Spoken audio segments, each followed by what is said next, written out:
Hello and welcome to this new series of videos on sacred geometry. Don't be afraid, we will move forward step by step to try to understand the ancient builders.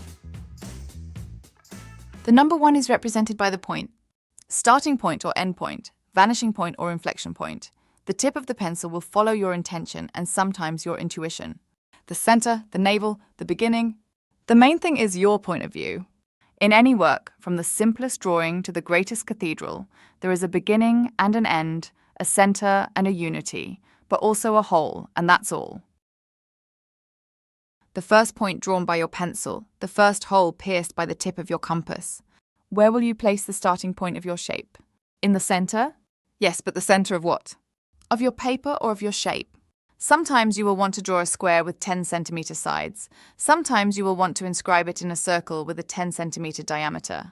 If your unit is important, you will see that it is better to start your shape from the bottom, and if it is not, you can draw the circle that will contain it. The starting point of our research was to look into Leonardo da Vinci's drawing, The Vitruvian Man.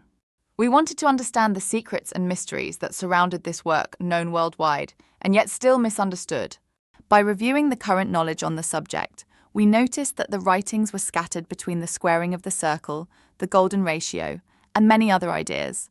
But not only did everything seem incorrect, but also no one had been able to make the true connection between the proportions of man and sacred architecture. Where is the center of the circle, and what is the radius of this circle in relation to the sides of the square? It is therefore time to clarify things. In sacred architecture, the center of the building, its navel, was probably never positioned at random, just like the navel of Vitruvius's man.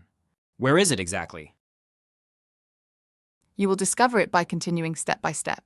The order of the videos is important to fully understand all the concepts presented. Draw as much as you can, enjoy watching, and good graphic research. Thank you for watching this video. See you soon on our channel, Sacred Geometry. Feel free to subscribe, share, like, or leave a comment.